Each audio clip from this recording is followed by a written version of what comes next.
할렐루야, 성도 여러분 반갑습니다. 오늘 화요일인데 힘차게 열심히 잘 살고 계신 거죠?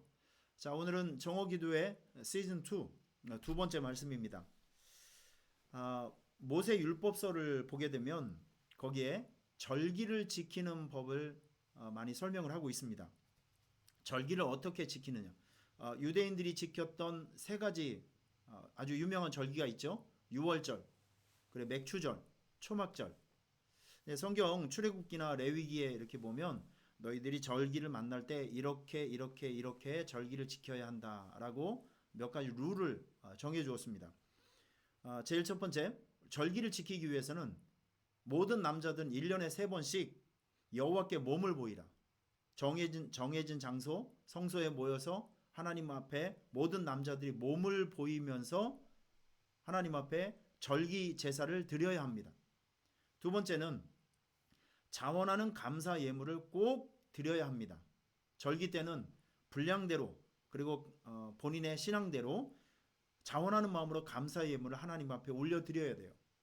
세 번째, 하나님 앞에 제사를 드리면서 본인에게 있었던 모든 죄악을 회개하며 그리고 율법을 드리면서 하나님의 구원 역사와 구원의 은혜를 기뻐하며 축제를 즐겨야 합니다. 그리고 여기 절기를 지킬 때 보면 저는 이런 부분이 참 은혜가 돼요. 고아와 과부, 이방인들을 축제로 초청해서 이 절기 안에 있는 감격과 기쁨을 그들에게도 맛을 보게 하라. 함께 축복을 누려라. 함께 축제의 기쁨을 누려라.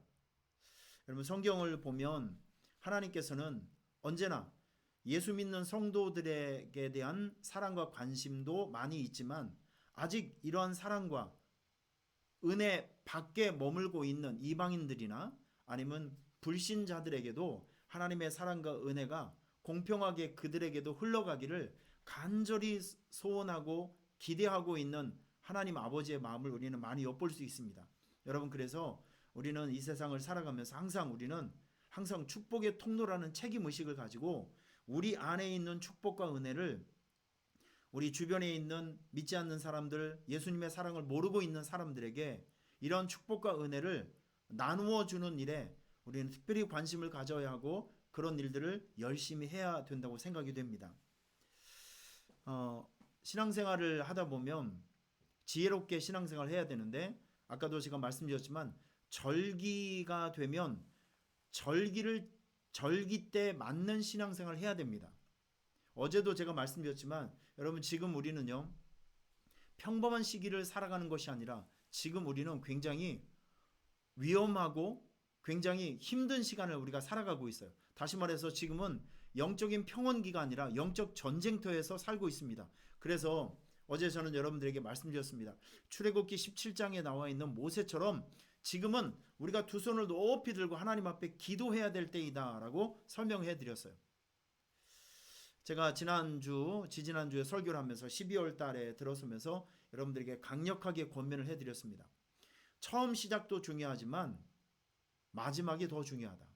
왜냐하면 마지막 모습은 사람들에게 영원히 각인되어 있거든요. 아무리 좋게 시작했다 할지라도 마지막이 좋지 않으면 모든 것이 다 나쁜 것만 기억되게 되어 있습니다. 하지만 과정이 좀 실수가 많고 어려움이 많아도 마지막이 좋으면 사람들 마음속에 좋은 모습으로 기억될 수 있어요. 그래서 아름다운 마지막을 만들기 위해서 제가 여러분들에게 소개했던 여러 가지 방법들이 있습니다. 그 첫 번째는 나에게 도움을 줬던 사람들의 착한 행실을 기억하고 생각하고 있다가 그들이 우리에게 베풀어 주셨던 선행과 그 착한 마음을 우리가 알아주면서 그분들에게 고맙다라고 말을 해주는 것. 그리고 혹시 언쟁이 있고 갈등이 있었던 사람들이 있다고 하면 먼저 여러분께서 먼저 미안해 라고 말하면서 오래 풀어야 될 이 감정의 매듭을 잘 정리하고 풀고 새로운 한 해에는 아무 매듭이 없이 평안한 상태로 한 해를 맞이하는 그런 작업을 우리가 했으면 좋겠다라고 권면을 해드렸습니다. 그리고 12월은 특별히 성탄의 감격, 성탄, 예수님께서 이 세상에 오신 그 놀라운 축복과 기쁨이 있는 달이잖아요.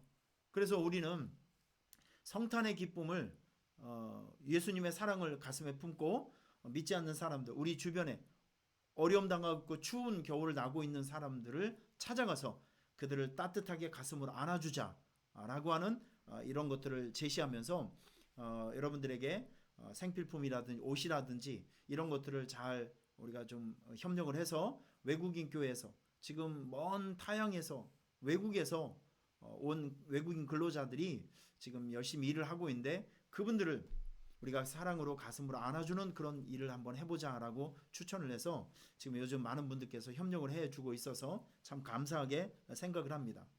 지금 제가 여러분에게 말씀드렸지만 절기 때는 절기를 지키는 삶을 살아야 되고요. 영적 전쟁터에서는 두 손을 높이 들고 기도하는 모습이 있어야 하고 12월에는 아름다운 마지막을 만들기 위한 삶의 패턴이 있어야 됩니다. 여러분 지금 우리는 굉장히 위험하고 그리고 위기적인 상황 속에서 살고 있어요. 이럴 때 저와 여러분들이 꼭 집중해야 돼요. 꼭 실천해야 될 일들이 있습니다. 이거를 설명하기 위해서 제가 여러분들에게 사무엘상서 30장 사건을 제가 잠깐 소개해 드리고 싶어요.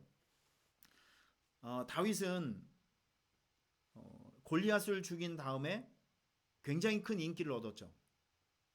대신에 사울의 강력한 경쟁자가 되어서 사울의 미움을, 사울의 질투를 엄청나게 많이 받았습니다. 그래서 사울은 왕이 된 이후로 다윗을 죽이기 위해서 그 아까운 시간 10년을 투자하게 됩니다. 여러분 누군가에게 10년을 쫓김 당하게 된다고 하면 이건 굉장히 큰 스트레스일 겁니다. 그래서 다윗은 사울을 피하기 위해서 골리앗의 고향까지 도망을 갔어요. 여러분 거기서 몸을 죽이고 몸을 숙이면서 살고 있었던 어느 날 블레셋과 이스라엘의 전쟁이 있었습니다. 이때 블레셋 왕이 너는 우리나라에 망명을 왔으니까 우리나라의 군사가 되어서 이스라엘을 함께 공격하라는 명령을 받게 됩니다. 여러분 이 다윗의 입장에서 보면 이 순간은 굉장히 지금 어색하고 난감한 상황입니다. 자기 평생의 은인이었던 그 친구 요나단을 자기가 죽여야 될 입장에 서게 되어 있는 거예요. 얼마나 난감했겠습니까? 그런데 하나님께서 다윗이 그 전쟁에서 빠질 수 있는 길을 열어주셨습니다. 그래서 다윗이 자기가 살고 있었던 시글락이라고 하는 성에 들어왔는데 시글락 성에 들어와서 보니 남자들이 전부 다 전쟁터에 나간 사이에 아말렉 사람들이 쳐들어와서 거기에 있었던 모든 자기를 따르고 있는 모든 자녀들 또 그 군사들의 자녀들 아내 재산 이 모든 것들을 다 훔쳐서 가져가 버리고 말았습니다. 이때 다윗을 따르고 있었던 많은 사람들이 그 상황을 보면서 그 분노심이 다윗에게 쏠렸습니다. 그래서 사람들이 돌을 들었던 거예요. 다윗 당신 때문에 우리가 우리 재산을 뺏겼고 우리 아내 뺏겼고 우리 자식을 뺏겼다. 어떻게 할 것이냐. 사람들이 막 돌을 들어서 다윗을 죽이려고 하는 이런 위급한 상황에 서 있게 되었습니다. 여러분 이때 다윗이 뭘 했는지 아세요? 제가 이 장면을 소개해 드리고 싶어요. 자, 우리 사무엘상서 30장 7절 8절을 보면 이런 말씀이 있어요. 제가 읽어 드릴게요. 다윗이 아히멜렉의 아들 제사장 아비아달에게 이르되 원하건대 에봇을 내게로 가져와라. 아비아달이 에봇을 다윗에게로 가져가매 다윗이 여호와께 묻자와 이르되 내가 이 군대를 추격하면 따라잡겠나이까 하니 여호와께서 그에게 대답하시되 그를 쫓아가라. 내가 반드시 잡고 도로 찾으리라. 여러분 이런 말씀이 있어요. 다윗에게 있어서 이렇게 위급한 상황이 어디 있겠습니까? 이것보다 더 위급한 상황이 어디 있겠냐고요. 여러분 이때 다윗이 무엇을 했냐면 에봇 기도를 했다는 거예요. 한번 따라해 보실래요? 에봇 기도. 제사장이 하나님 앞에 특별한 제사를 올려드릴 때 입었던 그 에봇을 입고 하나님 앞에 기도했다. 이걸 어떻게 해석하면 좋을까요? 다윗은 이 위기적인 상황 속에서 위기적인 상황을 돌파하기 위해서 특별 기도를 했다는 거예요.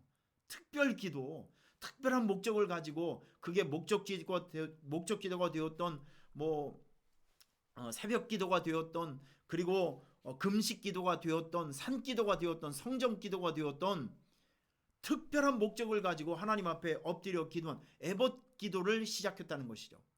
여러분, 지금 우리는 위기적인 상황 속에서 살고 있습니다. 저는 여러분들에게 이 정오 기도회가 우리에게 있어서는 에봇 기도의 시간이 되었으면 좋겠습니다. 할렐루야.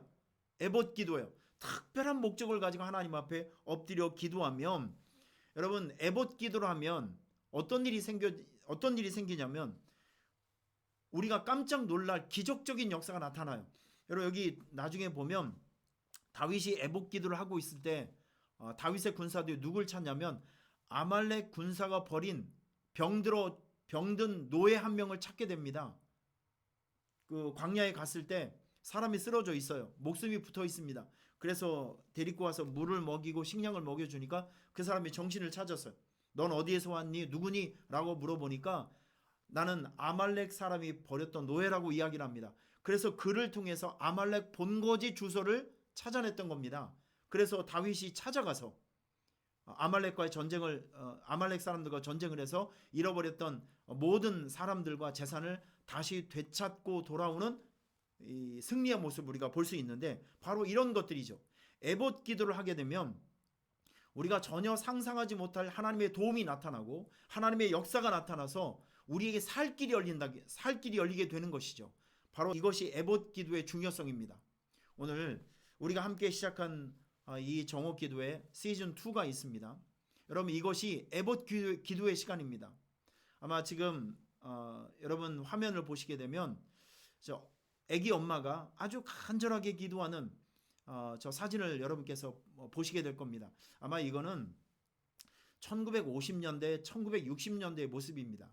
저는 이 사진을 굉장히 소중하게, 제 핸드폰이 있는데요, 이 핸드폰에 항상 저장을 해놓고 제가 아주 중요한 상황 속에서 제가 자주 보는 사진입니다.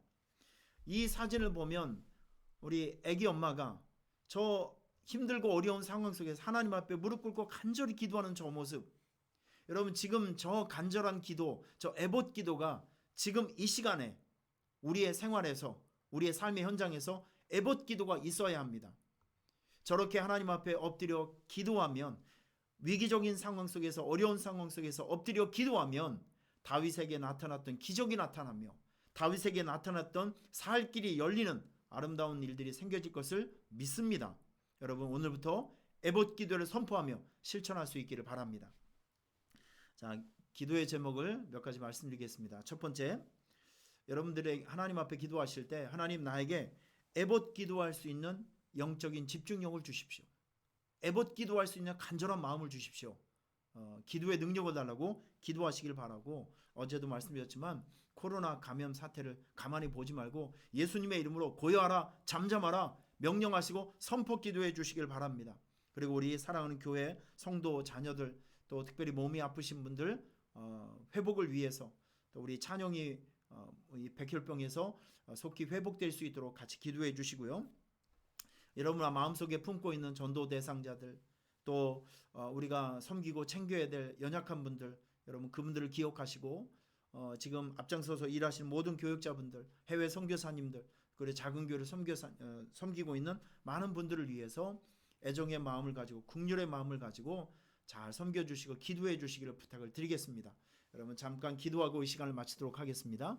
하나님 아버지, 오늘 시글락 위기 속에 있었던 다윗이 에봇 기도를 통해서 오히려 그 현장이 기적의 현장이 되고, 에봇 기도를 통해서 돌파구가 생겨지는 모습들을 우리가 보게 되었습니다. 하나님, 우리도 이런 위기적인 상황 속에서 에봇 기도를 통해 모든 위기적인 상황 속에 구원받는 놀라운 역사를 경험하게 하여 주시옵소서. 에봇 기도할 수 있는 믿음을 주시고 열정을 허락하여 주옵소서. 예수님의 이름으로 축복하며 기도하옵나이다. 아멘.